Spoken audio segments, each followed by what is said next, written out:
Welcome back, my brave listeners. I hope you're ready for not one, but 3 tales of terror tonight.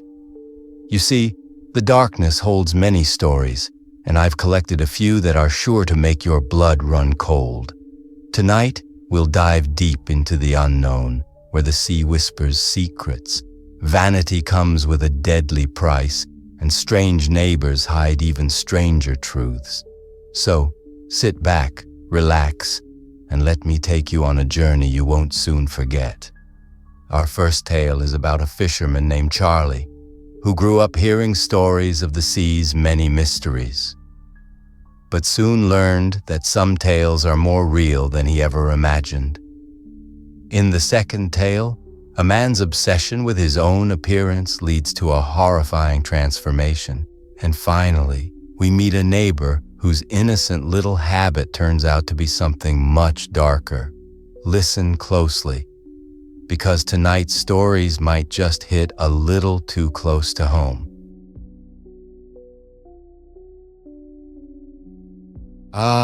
The sea. It holds many mysteries, doesn't it, my dear listeners? It calls to those brave enough to sail its waters, but not all who heed its call return the same.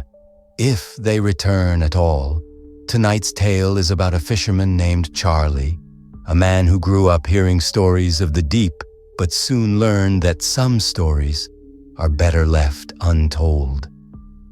So cast off your lines and let's dive into tonight's chilling tale. I call this one The Siren's Call.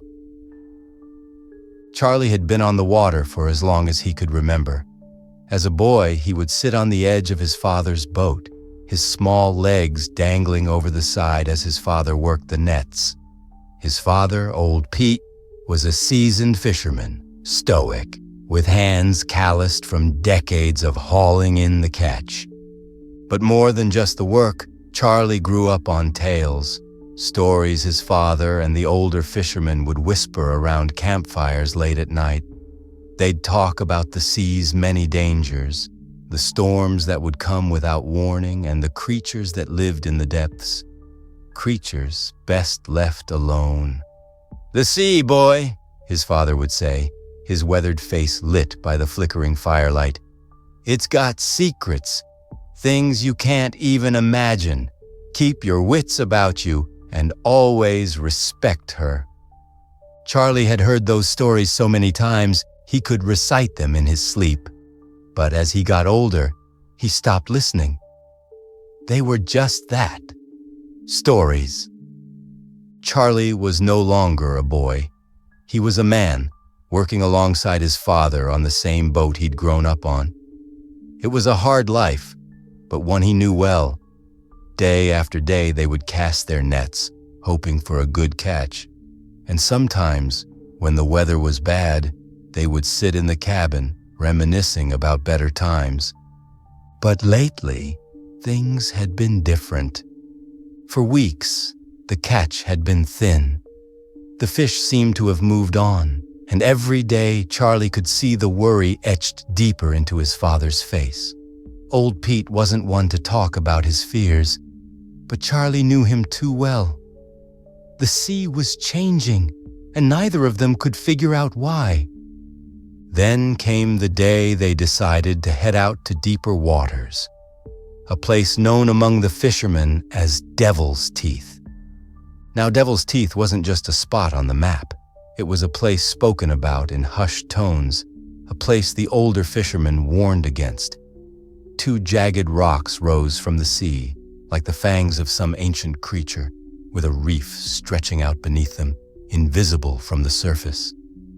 Charlie had heard the stories about boats that disappeared, about the strange sounds that echoed through the misty mornings, but fish were scarce, and they had no other choice. So, on that fateful morning, Charlie and his father set out with their usual crew, heading for Devil's Teeth, hoping for a bountiful haul. The sea was calm, the sky a pale gray, and the boat cut through the water like a knife. As they reached the teeth, the crew set to work. Lines were cast, nets dropped, and for a while everything was ordinary. But then, as the sun began to sink below the horizon, something changed. It started with a sound, a low hum, barely noticeable at first, like the distant ringing of a bell. Charlie paused, his hands stilling on the line. He turned to his father, who was staring out at the water, his face pale and tight. "You hear that?" Charlie asked. Old Pete didn't answer. His eyes were fixed on the horizon, his body stiff.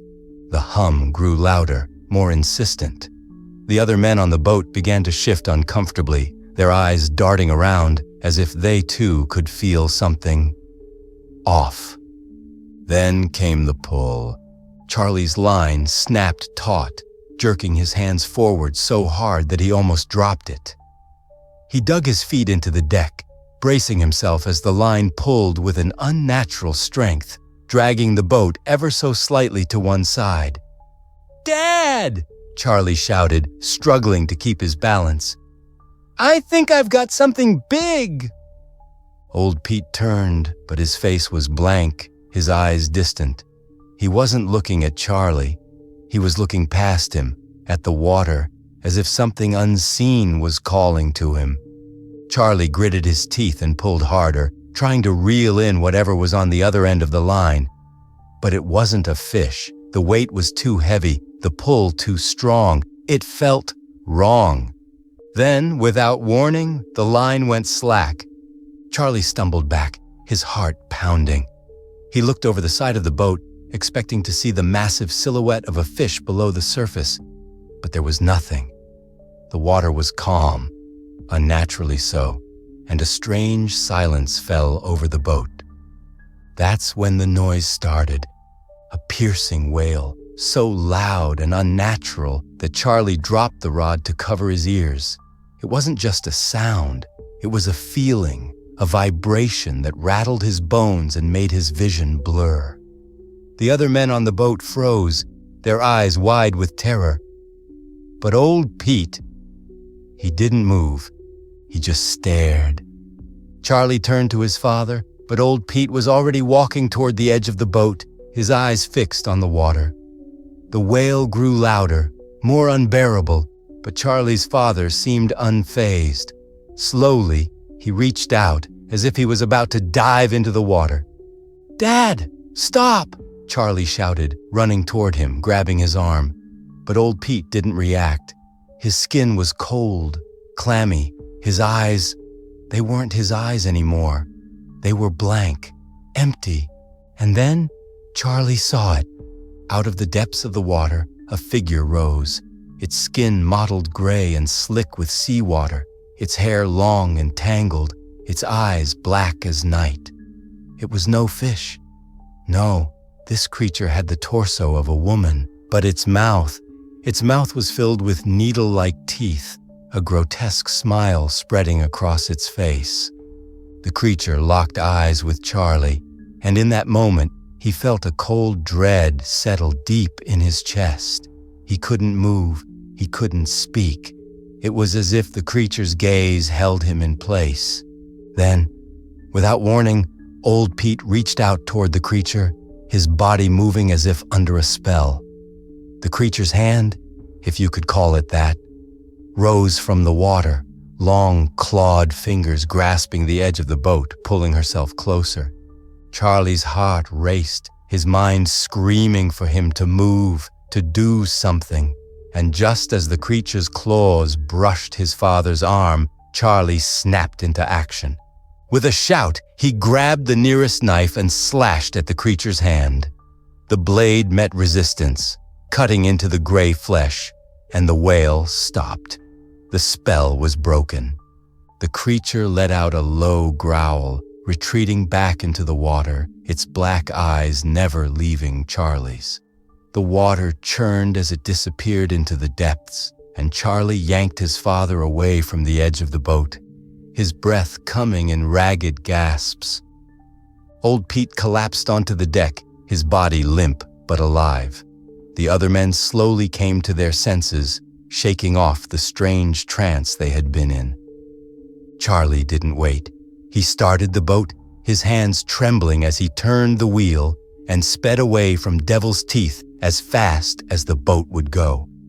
They made it back to shore, but things were never the same after that. Old Pete barely spoke a word about what had happened, and Charlie knew better than to go near Devil's Teeth again. But late at night, when the sea is calm and the world is quiet, Charlie still hears that wail, and he wonders if the creature is still down there, waiting for the next fool to answer her call. So, my dear listeners, remember, some places are better left unexplored. The sea holds many secrets, and not all of them are meant to be found. Sometimes vanity can be deadly, especially when you're willing to do anything to look perfect.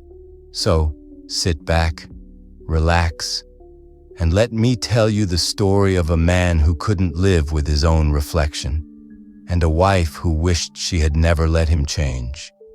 I call this one, The Reflection Never Lies. Derek had always been a proud man, too proud, really. His obsession with his appearance was the talk of the neighborhood. Every morning, he would stand in front of the mirror, running a comb through his perfectly styled hair, inspecting every wrinkle, every line, every gray hair that dared to show itself. But it wasn't always this way. You see, Derek hadn't always been so concerned about the way he looked. There was a time when he was just like anyone else, happy, carefree, until the accident. It had happened years ago, a car crash. His fault, mostly. Derek had survived, but not without scars. His face had been shattered, reconstructed piece by piece, leaving him with a constant reminder of that horrible day. From that moment on, he became obsessed. Every scar, every flaw, it all had to be hidden. He needed to look perfect again. For him, it was more than just vanity. It was control, and the mirror became his prison. His wife, Sarah, loved him despite it all. She didn't care about the scars, the lines, the imperfections. But Derek, he couldn't stand it. He couldn't stand the face that stared back at him every morning, reminding him of what he had lost. That's when the pills came into play. Derek had been researching, looking for ways to fix what even surgery couldn't. And then, one night, he found it, an ad for a miracle drug, a pill that promised to erase wrinkles, restore hair, and make you look younger in just a few days. "It's perfect," Derek said, his icy blue eyes gleaming with excitement as he showed Sarah the ad. "This is what I've been waiting for." Sarah was skeptical. The website looked off. No return address, no real contact information. But Derek wouldn't hear it. "Don't be ridiculous," he had said, brushing off her concerns. "For the price of these pills, they'd better work." The pills arrived the next day in a small, unmarked box. Derek could hardly contain himself, tearing it open and downing the first pill before Sarah could even stop him. The changes were subtle at first. On the second day, Sarah noticed that some of the gray in his hair had faded and his skin seemed smoother. By the third day, the lines around his eyes, lines that she loved, had begun to disappear. But Derek wasn't satisfied. "What if I just took the rest of them at once?" he asked her on the fourth day, holding the bottle in his hand, his fingers tapping the pills inside. "Don't be stupid," Sarah had replied, her voice laced with concern. "You don't even know what these pills are. You could overdose, or worse." But Derek wasn't listening. He was impatient, always had been. He wanted results, and he wanted them now. Sarah went about her day, hoping Derek would listen to reason. They had errands to run, plans to enjoy. But that afternoon, while she was sipping her coffee, she heard the crash. Glass shattering, a scream. Sarah ran to the bathroom, her heart racing in her chest. The scene that greeted her was beyond anything she could have imagined. Derek was on the floor, his hands gripping the edge of the sink, blood splattering across the shattered mirror. His feet, once strong and sturdy, were flat, as though the bones and muscles had been sucked away, leaving nothing but skin and flesh. Sarah's breath caught in her throat as she watched in horror. The process was moving up his legs, rolling his skin like a tube of toothpaste. His screams were filled with terror, but there was nothing she could do. His kneecaps folded in on themselves, the bones snapping like brittle twigs. His thighs, once strong and muscular, crumbled to dust, disappearing before her eyes. Sarah tried to reach him, but she was frozen in place, her eyes wide with disbelief. This couldn't be happening. This couldn't be real. But the screams, the screams were real enough. "Make it stop, please," Derek had begged, his voice gurgling as blood filled his throat. But there was no stopping it. The pills, the ones he had been so desperate to take, were destroying him from the inside out. Piece by piece, his body was being reduced to nothing more than skin. Sarah couldn't take it anymore.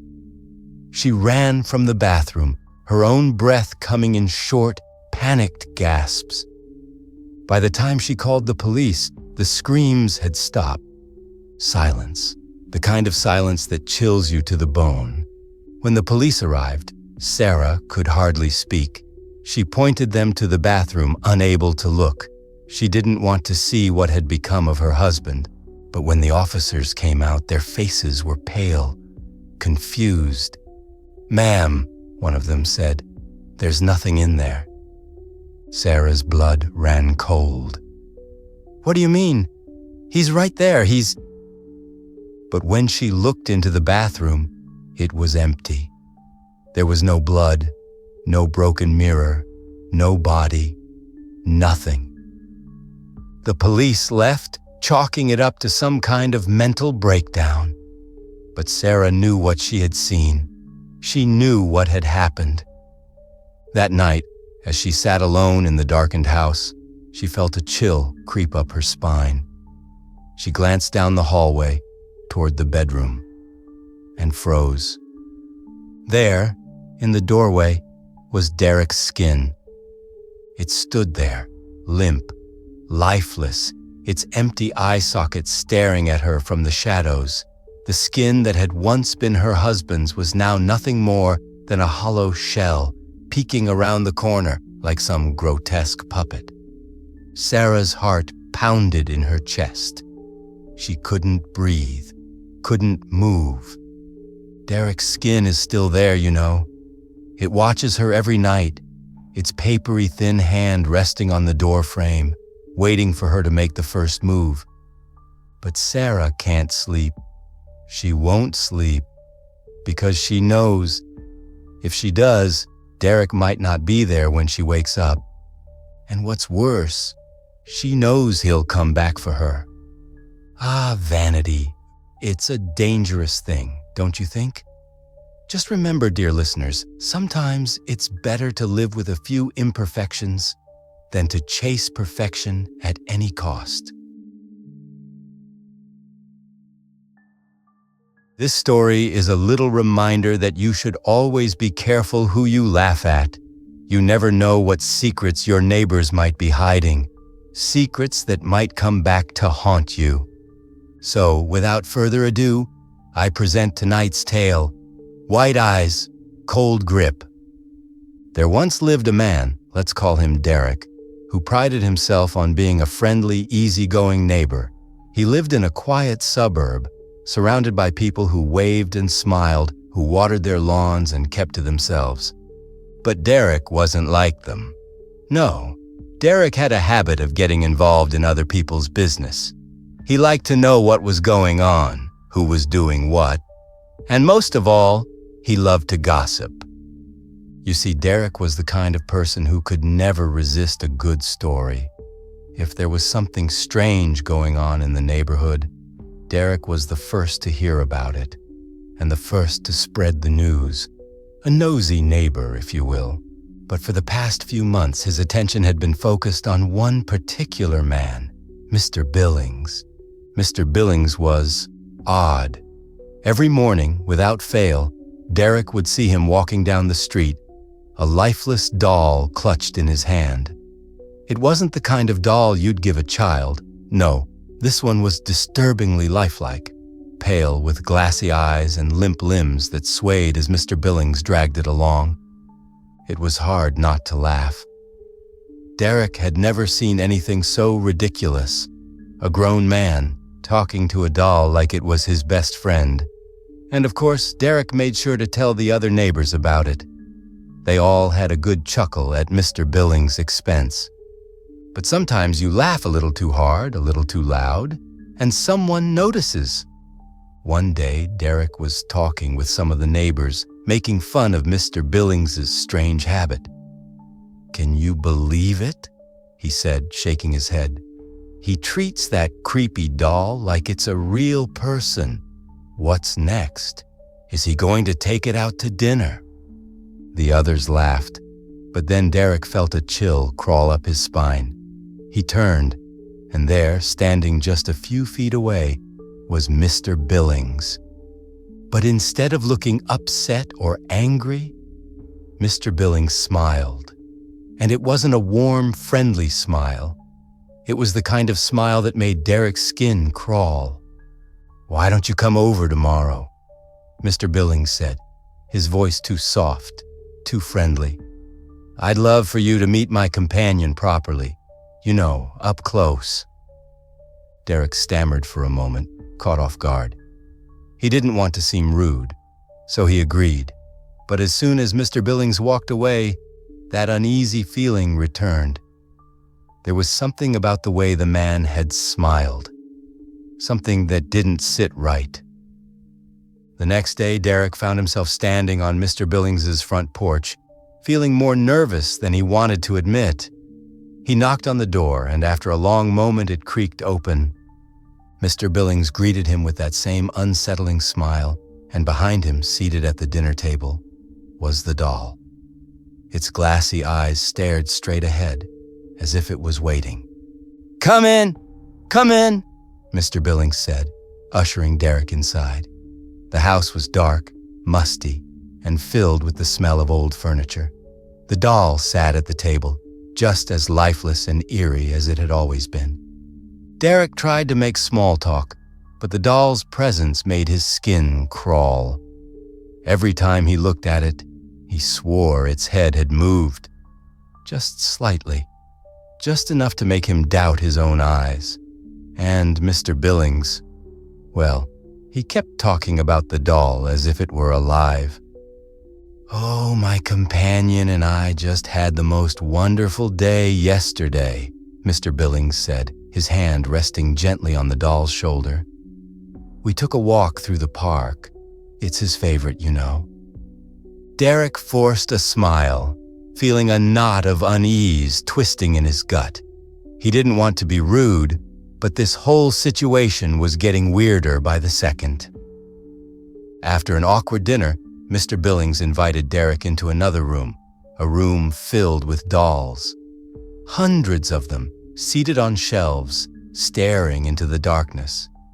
Each one was different, some small, some large, but they all had the same lifeless, vacant expression. But there was one that stood out, the doll from the dinner table. It was seated on a small pedestal, its glassy eyes watching Derek with an intensity that made his stomach turn. "My companion is very special," Mr. Billings said, his voice low and serious. "He doesn't like being made fun of." Derek tried to laugh it off, but there was something in Mr. Billings's voice, something dark. The next day, Derek saw Mr. Billings again, this time out in the park. But something was different. Mr. Billings wasn't alone. From a distance, Derek saw him walking with a young boy. The two of them were holding hands, laughing, pointing at the trees as if they were having a great time. But Derek's stomach dropped. He blinked, rubbed his eyes.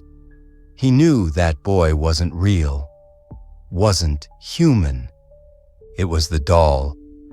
Derek couldn't explain what he was seeing. It was impossible. But there, in the park, was Mr. Billings, walking with the very same doll that had been lifeless in his house just the day before. That night, Derek couldn't sleep. His mind was racing, replaying the image of Mr. Billings and that boy, no, that doll, over and over again. He knew something was wrong. He knew that Mr. Billings was hiding something terrible. The next evening, Derek found himself back on Mr. Billings' porch, this time feeling a growing sense of dread. He knocked on the door, and once again, it creaked open. But this time, when Derek stepped inside, the house was darker than before. The air was thick with the smell of mildew, and the doll sat at the table, its eyes gleaming in the dim light. Mr. Billings smiled, but it wasn't a friendly smile. It was cold, sinister. "You know," he said, his voice a whisper, "my companion doesn't like being made fun of." Before Derek could react, the doll's head turned, slowly, deliberately, its glassy eyes locking onto him. And then it moved. The doll's arms twitched, its body jerking to life as it rose from the chair. Before Derek could even scream, it lunged at him, its cold, bony hands wrapping around his wrist with a grip like iron. He struggled, but the doll was impossibly strong. Its eyes, those wide, vacant eyes, stared into his soul, and he felt something changing. His skin grew cold, his limbs stiff. He looked down and saw his fingers, once flesh and bone, begin to stretch and thin, turning into pale, lifeless wood. Derek's heart raced as he fought back, trying to break free from the doll's grip. But the harder he fought, the stronger it became. He could feel his body changing, his skin growing colder, his movements slower, stiffer. Mr. Billings stood nearby, watching with that same toothy grin, his voice soft and eerie. "You'll make a fine addition to my collection," he whispered. In the reflection of a nearby mirror, Derek saw himself slowly transforming, his once human form turning into something else, something not quite alive. With a desperate burst of strength, he tore free from the doll's grasp and stumbled out of the house, gasping for breath. But as he ran, he could still feel it, his fingers stiffening, his skin paling. He knew that it wasn't over. The doll had left its mark on him, and it was only a matter of time before it came back to finish the job. Derek never saw Mr. Billings again. The house went dark, and the neighbors eventually stopped talking about him, but Derek could feel it. Every day, the stiffness in his joints grew worse. His skin grew colder, his movements slower. He knew what was happening. The doll was still with him, slowly turning him into one of them. So, the next time you laugh at your strange neighbors, be careful, because some dolls, well, they don't just want your laughter, they want you.